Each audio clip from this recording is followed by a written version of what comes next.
আল্লাহ ভালো রাখুক। জি বসেন।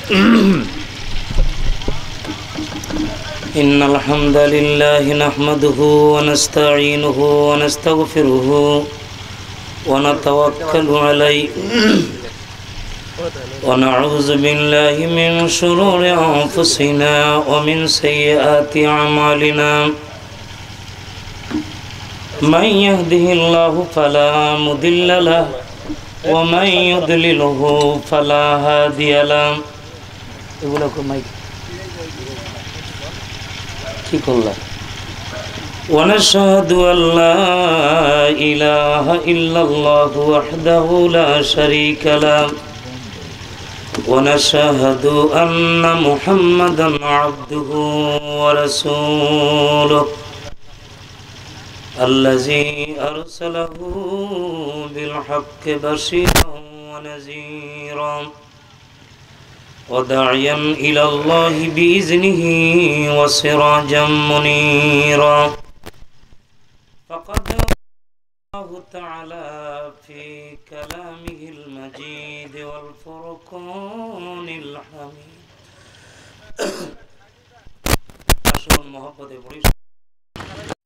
أعوذ بالله من الشيطان بسم الله الرحمن الرحيم إن الله وملائكته يصلون على النبي يا أيها الذين آمنوا صلوا عليه وسلموا تسليما الله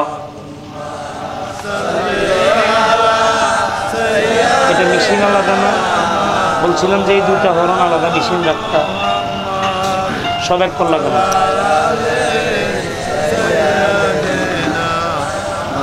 মাওলানা মোহব্বতে পড়েন দুরূদ ও মোমেন ভাই বসিয়া মোদের দুরূদ শুনেন নবীজি রওজা পাকে শুইয়া আল্লাহ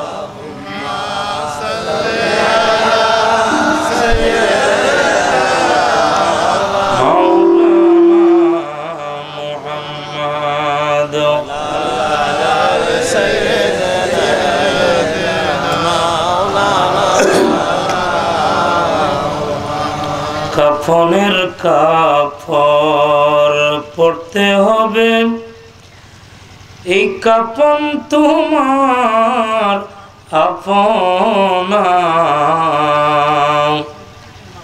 ধনী দেখো গরিব দেখো আজরাইল কাউকে ছাড়বে না। দুইটা বলি আমরা মৌলানা মুহাম্মদ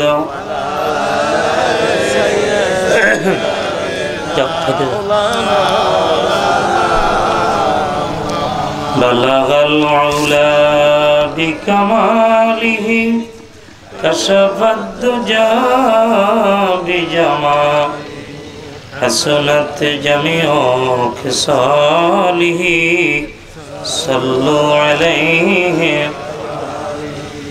لا إله إلا الله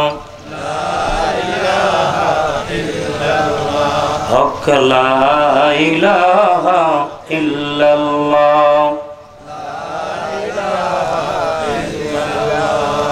لا إله ইল্লাল্লাহু মুহাম্মাদুর রাসূলুল্লাহ পড়ুন সাল্লাল্লাহু আলাইহি ওয়াসাল্লাম। ঐতিহ্যবাহী টিয়ারখালী জনাব জালাল হাওলাদার সাহেবের বাড়ির সামনেই মাঠে আয়োজিত দ্বিতীয় বাৎসরিক ওয়াজ ও দোয়ার মাহফিলের সম্মানিত সভাপতি, আপনাদের মনের মানুষ, দুঃখে সুখে আপনাদের সাথে যিনি আছেন জনাব আলহাজ মোহাম্মদ এনামুল হক খোকন সাহেব, আমার আগে সুন্দর বয়ান করেছেন। আমাদের কাছের মানুষ, টিয়ারখালী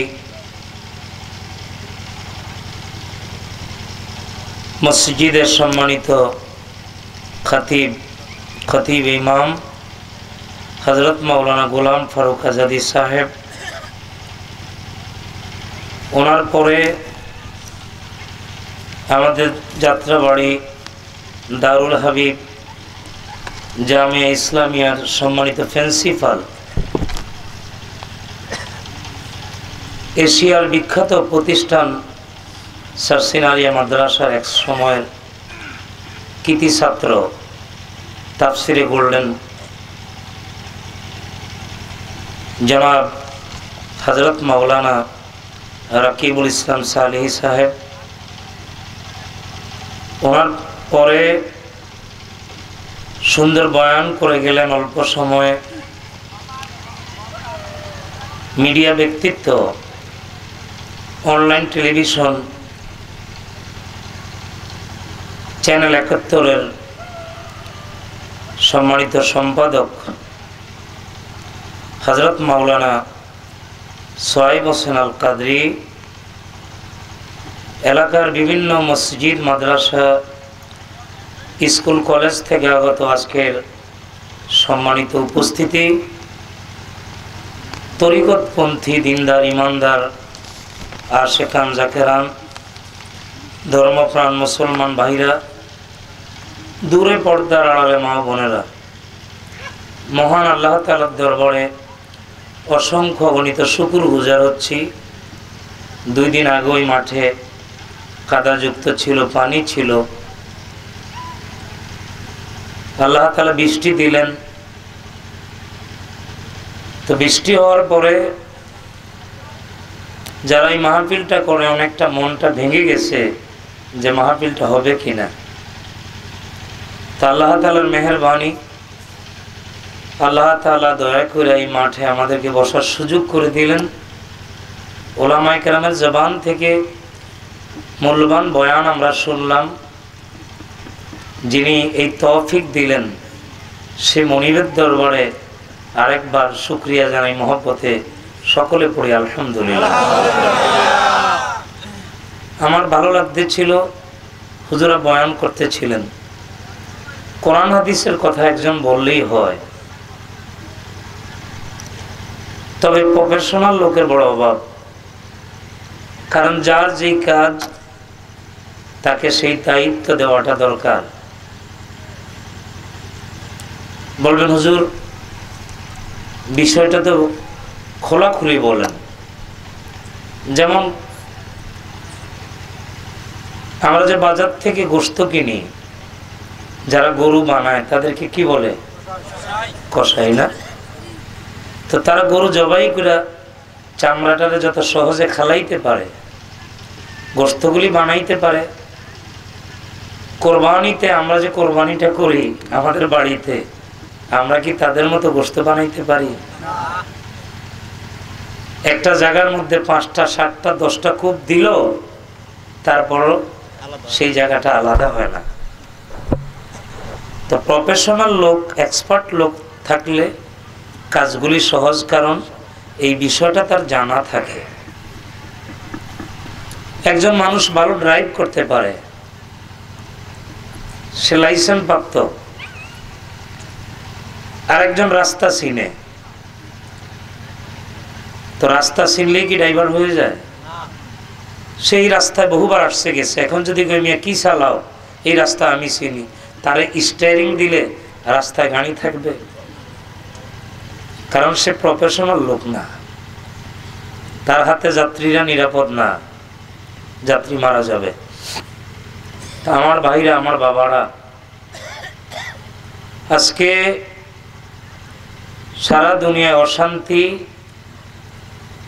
দিনের সঠিক বুঝ আমাদের মধ্যে নাই, না থাকার কারণে না, দিনের সঠিক বুঝ আমাদের কাছে নাই। এই বিষয়গুলি গোলাটে করলো কারা? তাদেরকে তো চেনা দরকার।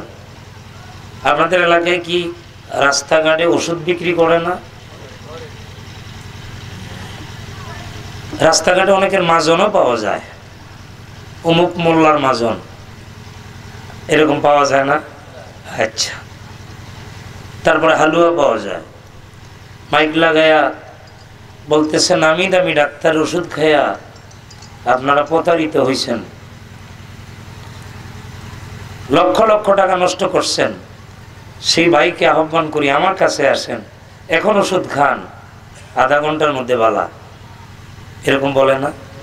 হাত পাতেন, অনেকে হাত পাতে, হালুয়া দেয়, খাওয়ায়।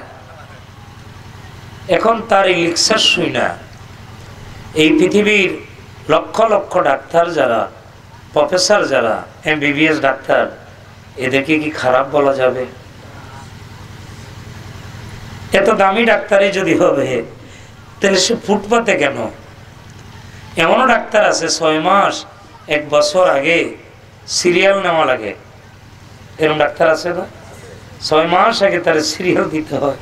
এখন রাস্তার এই লোক বলতেছে বহু নামি দামি ডাক্তারের সিরিয়াল নিয়ে প্রতারিত হয়েছেন, আমার কাছে আসে। এখন আমাদের সমাজে টেলিভিশনের পর্দায় আইসা তথাকথিত আলেম, কিছু নামদারি, সুন্দর করে রুমাল একখান বাইন্দা মাযহাবের ইমামদেরকে খারাপ বলে, আউলিয়ায়ে কেরামদের খারাপ বলে, বলে না? মাযহাবের ইমামদের খারাপ বলার সুযোগ আছে? ইমামে আজম ইমাম আবু হানিফা সাহেব, তিনি তো নবীজি সাহাবায়ে কেরামদের দেখছেন, সাহাবায়ে কেরামদের দেখা তিনি আমল শিখছেন, সাহাবায়ে কেরাম নবীর থেকে শিখছেন। আর ইমামে আজম ইমাম আবু হানিফা সাহেব রহমতুল্লাহ আলাইহি নবীজি সাহাবায়ে কেরাম থেকে শিখছেন, তো ওনারে খারাপ বলার সুযোগ আছে? তো যারা খারাপ বলে তারা কারা? তাদের চিনতে হবে কাজের এজেন্ট তারা। মাযহাবের ইমামদের বিরুদ্ধে কথা বলে আমার ভাইরা, বাবারা, ইমাম মালিক রহমতুল্লাহ আলাইহি ওয়ালিদ মদিনা, জীবনে মদিনার বাউন্ডারিতে জুতা পায়ে দেয় না। লোকজন জিজ্ঞেস করতে, হুজুর আপনি এত বড় আলেম, এত বড় ইমাম, আপনি জুতা পায়ে দেন না কেন?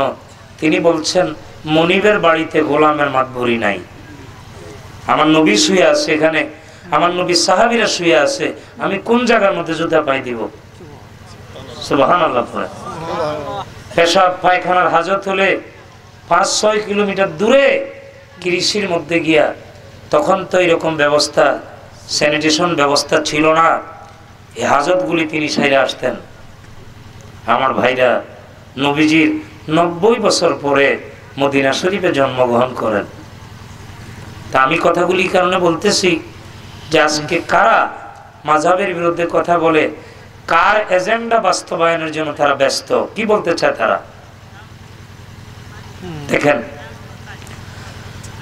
কালামে হাকিমের মধ্যে সূরা ওয়াকিয়া 10 নম্বর আয়াত, আয়াত নম্বর কত? 10। যারা পারেন আমার সাথে পড়েন, বিসমিল্লাহির রাহমানির রহিম। ওয়াস-সাবিকুনাস সাবিকুন উলাইকাল মুকাররাবুন। আল্লাহ তাআলা ফরমান যে পূর্বের আউলিয়ায়ে কেরাম, ইমামগণ, তারা আমার নৈকট্য লাভ করেছে। মুকাররাব, উলাইকাল মুকাররাবুন। আর নৈকট্য লাভ করার কারণে ফি জান্নাতিন নাঈম। জান্নাতিন নাঈম নামে উচ্চাঙ্গের বেহেশতের তারা অধিকারী হয়ে গেল। সার্টিফিকেট কে দেয়? আল্লাহ। আর কোন বেড়া মাদানি কোন জায়গাতে আইসে, কোন জায়গার মাদানি টেলিভিশনে আইসা। তবে আলহামদুলিল্লাহ আলেমদেরকে ধোঁকা দিতে পারে না। আমাদের কিছু যুবক আছে তারা মনে করতেছে মাল পাইছি, টেলিভিশনে কইতেছে। ঠিক না বে ঠিক?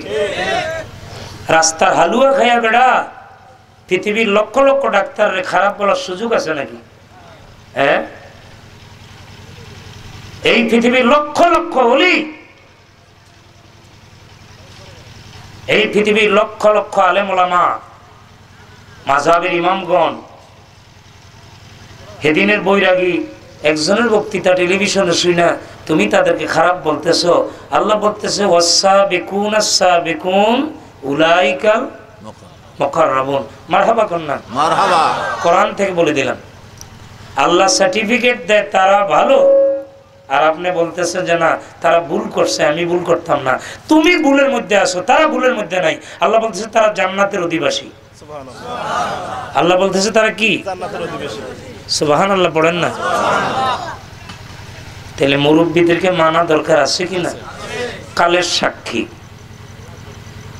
মুরব্বীদের কাছে কত ডকুমেন্ট তারা নিজের চোখে দেখছে।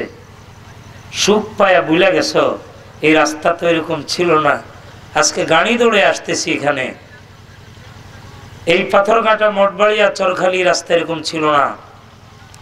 সেই মানুষগুলি শত শত মাইল পায়ে হেঁটে মানুষের বাড়িতে বাড়িতে গিয়া ইসলামের দাওয়াত, তরিকতের দাওয়াত পৌঁছায়া দিনের কাজগুলি তারা চালু রাখছে। 150-200 বছর আগে তুমি একটা পাইছো, এটা পাইয়া মনে করতেছো রসগোল্লা পাইয়া গেছো। তোমার 150 বছর আগে নাকি হাজার হাজার বছর আগে? তা হাজার হাজার বছর আগে যারা দাওয়াত দিল তাদেরকে তুমি নির্বোধ বলবা? এত সোজা, এত সহজ না। আমাদের সন্তানেরা এখন পড়াশোনা করে, তারা জামিয়া আল আজহারে পড়তেছে, মদিনা ইউনিভার্সিটি পড়তেছে, তারা পিএইচডি করতেছে। এই যে রাকিব সাহেব আলোচনা করে এমফিল করতেছে, তারপর পিএইচডি হয়ে যাবে। এরা কত বড় বড় আলেম, এদের সামনে হাদিসের ইবারত পড়ার লোকের অভাব। তা আমি কথাগুলি কারণে বলতেছি, আপনাদের উপরে রাগ না, রাগ হলো তাদের উপরে যারা মাযহাবের ইমামদেরকে মানছে না, যারা আল্লাহর ওলিদেরকে মানছে না। তুমি কোন জায়গা থেকে আসছো? তোমার নামের আগে কি ছিল? 150 বছর আগের দলিলগুলি খোঁজেন, দলিলে নামের আগে শ্রী অমুক, শ্রী অমুক। আজকে নামের আগে মোহাম্মদ, নামের আগে আলহাজ বসে। এগুলি ওলি আল্লাহদের অবদান। কি বলেন ঠিক না? জায়গার নাম, থানার নাম কি? এটা কোনো ওলি আল্লাহর নাম? কথা বুঝতেছেন আপনারা? মঠ বাড়িয়া জাগার নামেই তো বোঝা যায় কামটা কি আছিল। জাগার নাম, জেলার নাম বরগুনা, এটা কোনো আল্লাহর অলির নাম? জাগার নাম বৌদ্ধ মন্দির, অলির নাম? জাগার নাম কালীগঞ্জ, অলির নাম? জাগার নাম নারায়ণগঞ্জ, অলির নাম? জাগার নাম ঈশ্বরগঞ্জ, অলির নাম? জাগার নাম দেবীপুর, অলির নাম? জাগার নাম সীতালং, এটা কোনো অলির নাম? এভাবে হাজার হাজার বলতে পারবো। কিন্তু আল্লাহর ওলিরা আইসা বললেন তুমি যেটার সামনে মাথা ঝুঁকাও এটা তোমার কোনো কল্যাণ করতে পারবে না। পড়ো লা ইলাহা ইল্লাল্লাহু মুহাম্মাদুর। আজকে ওলিদের বিরোধিতা যারা করে তখন কষ্ট লাগে যে কত কষ্ট কইরা, বজরায় কইরা, নৌকায় কইরা, পায়ে হাইটা সঙ্গী সাথীদেরকে নিয়ে গ্রামে গ্রামে জিকির করছে, মানুষের দাওয়াত দিছে, উজু শিখাইছে, এইভাবে উজু করো, নামাজ শিখাইছে। আজকে সেই মানুষগুলি তোমার আমার কাছে খারাপ হয়ে গেল। তুমি ডাক্তার মানুষ, বুঝলাম, টাই লাগানো মানুষ, ডাক্তার মানুষ, তুমি চিকিৎসাটা ভালো জানো, কিন্তু কোরআন হাদিসের ডিপার্টমেন্টাল ব্যাপার আছে, ল বিভাগ আছে, ফতুয়া বিভাগ আছে ইসলামের, এটা তো তুমি ভালো জানো না। কি বলেন? ইসলামের ল বিভাগ আছে কিনা? কোনটা হালাল কোনটা হারাম এটা বোঝার জন্য ইসলামের যে ডিপার্টমেন্টাল ব্যাপার আছে। ডাক্তার মানুষ, তুমি মেডিসিন ভালো বুঝো, ত্বক বিশেষজ্ঞ ভালো বুঝো, হাড়ের ব্যাপারে ভালো বুঝো, কিডনির ব্যাপারে ভালো বুঝো, নাক কান গলার ব্যাপারে ভালো বুঝো।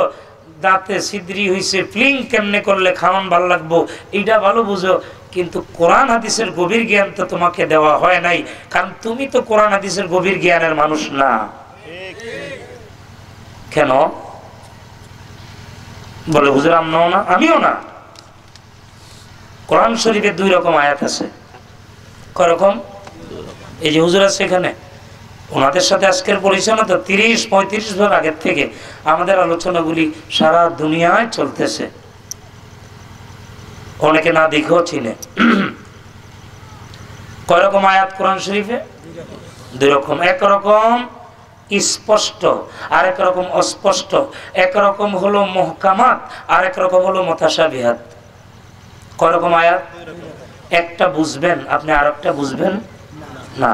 যেমন জিবরিল এসে বলছেন, ইয়া রাসূলুল্লাহ, যারা পড়েন আমার সাথে পড়েন, বিসমিল্লাহির রহমানির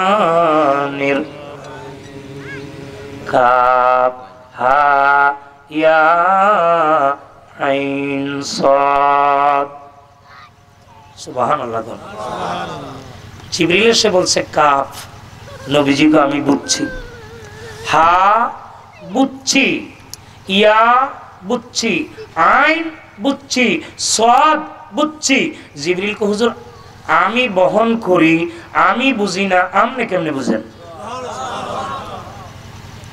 আচ্ছা আপনি যদি একটা মাল আনেন, ব্যানগাড়িতে করে আনেন বা অন্য কোন নসিমন করি মনে আনেন, ট্রাকে আনেন, কি মাল আনতেছেন আপনি জানবেন না?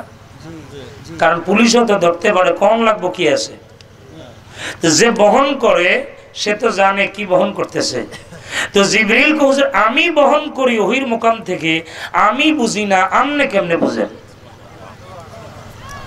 সুবহানাল্লাহ বলবেন না? আমি কিছু সংকেত দিতেছি আপনাদের। একটা ছেলে ডিগ্রিতে পড়ে, অনার্স মাস্টার্স করতেছে, আর একটা মেয়ে ইন্টারমিডিয়েটে পড়ে, 2 জন বন্ধুর মতো। সম্পর্কটা একটা পরিণয়ের দিকে আগাইতেছে। একজন কথাবার্তা যে বলে বোঝা যায়, তো মাঝে মধ্যে কথাগুলি অ্যাভয়েডও করে, মানুষের সামনে কয় না। হঠাৎ ছেলে বন্ধু ফোন দিছে, মেয়েটা বলতেছে বি বি বি। আপনি বুঝছেন কিছু? মেয়ে বন্ধুটা ফোন দিছে ছেলের কাছে, ছেলেটা বলল যে এম, প্লিজ এম, রেখে দিস। এখন যে প্রেম করে সে তো সংকেত দিয়ে কথা বলে। প্রথম বলছে বি, সংকেত দিয়ে বলছে আমার বাবার সামনে। দ্বিতীয় বিতে বুঝাইছে বাবায় শুধু একলা না, আমার বড় ভাইও আছে, এখন কথা বলা যাবে। কথা বুঝতেছেন? প্রেমের সংকেত। আর এম সংকেত মানে হলো আমার মায়ের সামনে, এখন আমি কথা বলতে পারবো না। হ্যাঁ, ওটা মাইকের পাওয়ার বেশি তো রেডিও অফিস টানতে আছে। একটা মেশিনে রেডিও অফিস টানে, কিন্তু আমার আপনার কালবে মদিনা টানে না। কিসের মানুষ হইলাম? মাইকের মেশিনে রেডিও অফিস টানতেছে। কথা বুঝতেছেন? অর্থাৎ তার ম্যাগনেটের পাওয়ারটা দেখেন আপনি। কই তুমি এইদিকে আসো, ভলিউম ঘুরিয়ে দাও, নইলে তো মানুষ মনে করবো এরা ওয়াজ ধুইয়া গান দিছে। আল্লাহুম্মা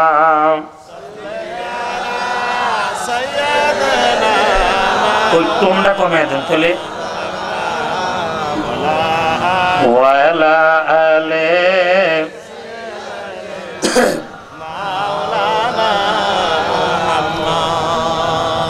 দুনিয়ার প্রেমিক প্রেমিকা কথা বলে সংকেত দিয়া।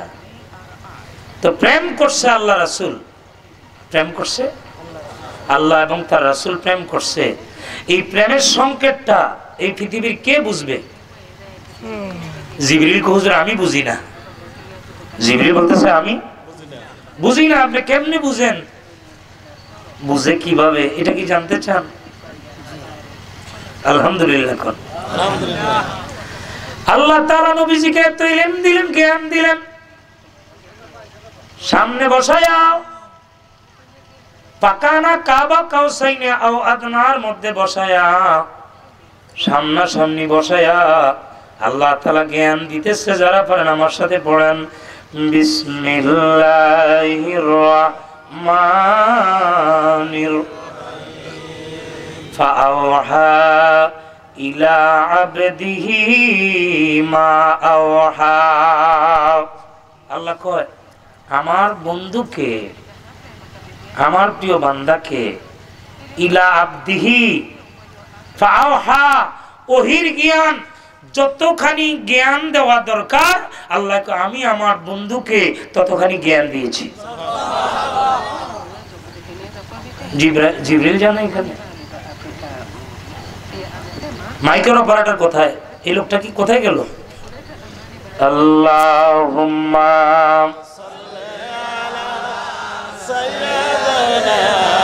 এই সাইডের ভলিউমটা একটু মেরে দাও অল্প, ওয়ালা আলাইহি বাস।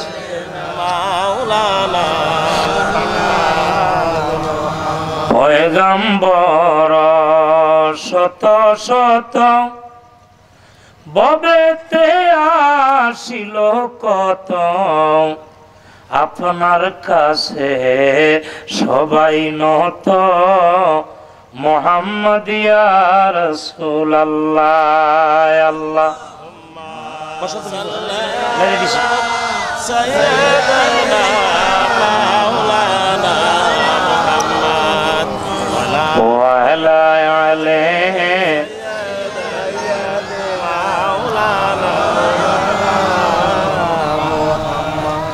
আপনাদেরকে কিছু দলিল শোনায় দিয়া যায়।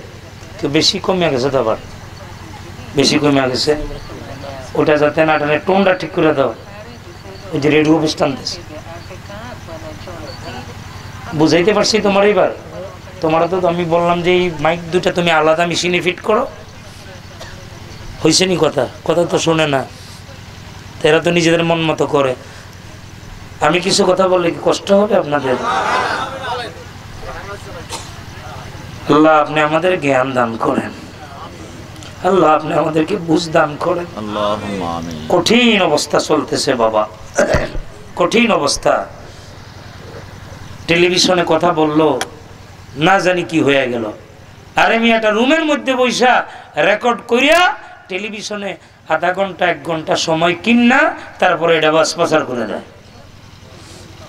এটাকে চাং বলে। এটা চাং কিনা যে এই সময়টা আমাদেরকে দিতে হবে। এখন এটা কিনলো কে, টাকা কার, তারা তো চিনতে হবে। কি বলেন, ঠিক না বেঠিক? গ্রামের মানুষ ভাত জোগাইতে টাকা নাই, কাপড় বদলাইতে পারে না, আর কোটি কোটি টাকা প্যাট্রোনাইজ করে কারা? এগুলি ইহুদিদের অ্যাকাউন্ট থেকে টাকা আসে মুসলমানদেরকে বিভ্রান্ত করার জন্য। মুসলমানদেরকে বিভ্রান্ত করার জন্য যে টাকা আমি দিমু, তুই প্রচার কর। কথা বুঝতেছেন? নাহলে এশিয়ার বিখ্যাত দরবার সারসিনা, সারসিনার বিরুদ্ধে পর্যন্ত আমি দেখলাম যে তারা বক্তব্য দিতেছে পিস টিভিতে বসে বসে। মতিউর রহমান, বাংলাদেশে প্রথম প্রতিবাদ করলাম আমি। আল্লাহুম্মা, এই ছেলে এই দুটা হরণ কি তুই আলাদা করতে পারছ না? ওই চারটা কি বিকালে তো ছিল। লা ইলাহা, সামনের বছর আর এক মাইক আনা যেত না, তার কথা শুনে না। লা ইলাহা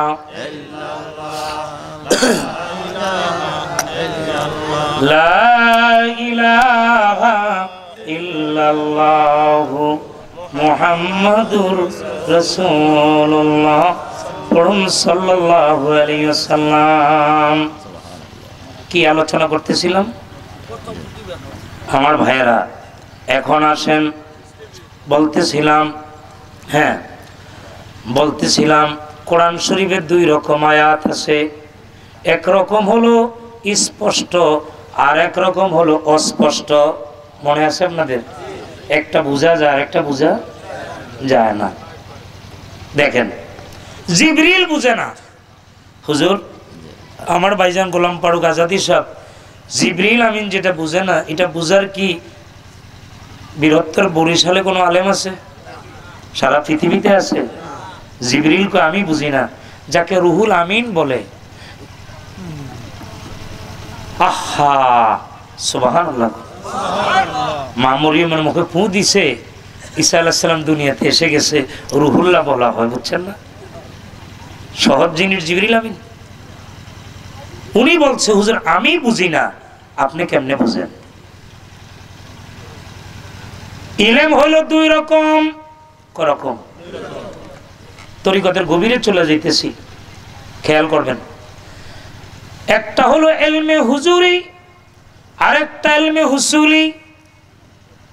একটা হলো সিনা বাই সিনা ইলম, লোহে মাহফুজ থেকে নবীজির সিনার মধ্যে যে ইলমটা আসছে, এই একরকম ইলম। আর একরকম ইলম হলো হুসুলি, মানে হাসিল করা, কলেজ ইউনিভার্সিটি বিদ্যাপীঠ থেকে হাসিল করা, এটা হলো ইলমে হুসুলি। খেয়াল করেন, এই ইলমটা দুই ভাগে ভাগ করা হয়েছে। একটা হলো আল ইলমু ইলমান, ইলম দুই রকম। একটা হলো ইলমুল লিসান, জবানের ইলম। কিসের ইলম? অনেকে কয় না যে এমন ভাবে আটকাইছে আমারে, প্রশ্ন করছে আমি উত্তর দিয়ে আইছি, নইলে আজকে উপায় ছিল না। সাফার ইলম, জবানের ইলম। বলেন জবানের, মুখ আছে, মুখ দিয়া জবান দিয়ে সেরে আসছে। ইলমুল লিসান, ইলমুল লিসান। আরেকটা ইলমের ইলম, এটা হলো ইলমুল কালব। ইলমুল, বলবেন হুজুর এটা কি কোরআন হাদিসে বলছেন? হ্যাঁ, হযরত আব্দুল্লাহ ইবনে আব্বাস সাহাবী, ইবনে সাহাবী, বাপেও সাহাবী, পুতেও কি নবীজি যার জন্য দোয়া করছে, দোয়া করে বলছে আল্লাহ আমার ভাই ইবনে আব্বাসকে তার সিনার মধ্যে কোরআনের ইলম আপনি দান করেন। বাবা ঠিক করে দে বাবা, বউ বোঝাতে না করে। আল্লাহুম্মা একটু সিকেন করো। মাওলানা মুহাম্মদ, দরকার ভলিউম 2 নম্বরটা নিয়ে যাও। আল্লাহুম্মা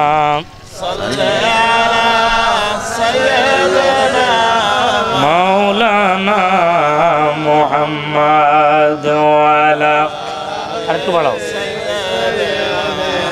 মাওলানা, আরেকটু। আল্লাহ তুমি দয়া করো, মোদের নসিব করো মদিনা, নবীজিকে না দেখায়া কবরেতে নিও না। ঠিক হয়ে গেছে? এবার টানবে না বাহিরের থেকে, এরকম টানলে 2 নম্বর 3 নম্বর দিবা।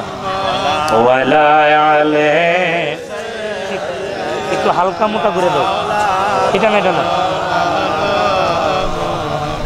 ইলমুল কালবের ব্যাপারে ওই আয়াতে কারিমা আমি আপনাদের শোনায় দেই, যারা পারেন আমার সাথে পড়েন। বিসমিল্লাহির রাহমানির, ইয়াউমা লা ইয়ানফাউ মালু ওয়ালা বানুনা ইল্লা মান আতাল্লাহা বিকলবিন সালিম। আল্লাহ তাআলা ফরমান, তোমার মাল, এই যে জমি জামা, বাড়ি ঘর, আওলাদ পর্যন্ত, আল্লাহ তাআলা ফরমান এগুলি তোমার কাজে আসবে না, কিচ্ছু কাজে লাগবে না।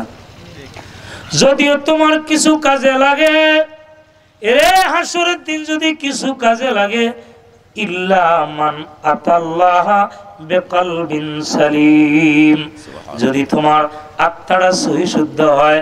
হযরতে ইবনে আব্বাস এর বর্ণনা করতে গিয়া বলেন এটা হলো ইলমুল কালবের সাথে সম্পর্ক, অর্থাৎ কালবের ইলম। কালবের কি? জিহ্বার ধার আছে, সমাজে তছনছ করে লাইবেন কথা দিয়া, কিন্তু বডিতে যদি দাঁড় না থাকে মাছ কাটতে পারবেন? কাটতে পারবেন? তাহলে বোঝা গেল দুইটা দাঁড় হইল দুই রকম। ইলমুল লিসান যেটা, এইটা দিয়া মঠবাড়িয়ার থেকে তুমি ঢাকা যাওয়ার লাইন ভালো বুঝো, গ্রিন লাইনে উঠবা 4 ঘন্টা ঢাকা, নদী পথে চইলা গেলা, দুনিয়াদারি করলা, ব্যবসা বাণিজ্য করলা, ইলমুল লিসান দিয়া দুনিয়া পার হয়ে গেলা। ইবনে আব্বাস কয় পুলসরাত যদি পার হইতে হয় তোমার ইলমুল কালবের প্রয়োজন। ইলমুল কালব যাদের আছে তারা পুলসরাতের রাস্তা পার হয়ে যাবে। এখন যদি আমি জিজ্ঞেস করি, দেখা যাবে অনেক মানুষ ইলমুল কালবের ব্যাপারে অন্ধ। ইলমুল কালবের ব্যাপারে কি?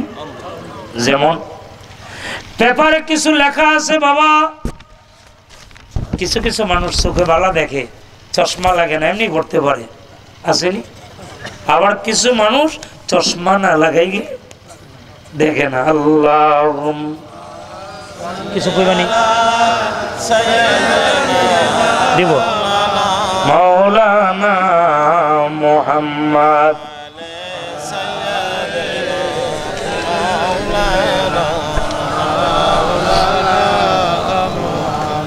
ইলমুল কালব এটা কি, কালবুন সহিটা কি, এটা একটু খেয়াল করতে হবে। ওরা চ্যানেলের লোক থাক বাবা, হ্যাঁ আচ্ছা, ওরা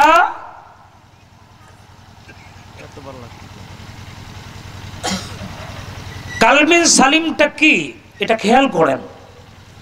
কালবিন সালিমটা এই মঠবাড়ি এলাকায় কোন আলেমের ঘরে বিশ্ববিখ্যাত আল কাউলুল জামিল কিতাব যদি থেকে থাকে বাবা, এই কিতাবটা খুলে দেখবেন শাহ ওলিউল্লাহ মুহাদ্দিস দেহলভী রহমতুল্লাহ আলাইহি কালবিন সালিমের ব্যাখ্যা লিখতেছেন, হুয়া কালবুন সহিহ, হুয়া কালবুন সহিহ, রোগমুক্ত দিল। রোগমুক্ত কি? দিল। যেই দিলের মধ্যে কোনো রোগ নাই, হুয়া কালবুন সহিহ, হুয়া কালবুন। রোগ যে দিলের মধ্যে আছে বুঝবেন কেমনে? মহিলারা অনেক সময় বলে, দেখেন কিভাবে ধরা পড়ে, কামার পোলাটা শুকায় গেছে, দেখছেন নি দেবরের পোলাটা হেটা দেখাইতেছে কয়টা আত্মীর মতো, তার নিজেরটা শুকায় গেছে, আরেকজনেরটা কি,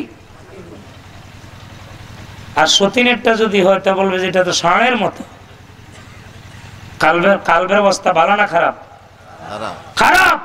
তার অন্তর দৃষ্টিটা খারাপ, ভিতর ভালো না। শাহ ওলিউল্লাহ মুহাদ্দিস দেহলভী রহমতুল্লাহ আলাইহি বলেন, কালবিন সালিম মানে হুয়া কালবুন সহিহ, হুয়া কালবুন রোগমুক্ত দিল। এইরকম দিল যার আছে এই মানুষ পুলসরাত পার হয়ে যাবে চোখ বন্ধ করে, তার কোনো ভয় লাগবে না।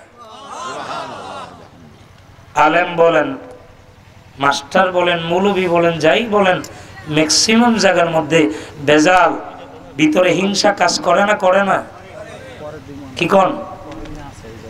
হিংসা কাজ করে, বিদ্বেষ কাজ করে, একটা ভালো কাজ করে, সেখানে ভালো কাজের মধ্যে বাধা আছে কিনা? অনেক সময় অনেকে কয় এত মাহফিলের দরকার কি, এত মসজিদের দরকার কি, এরকম বলে না? বলে না?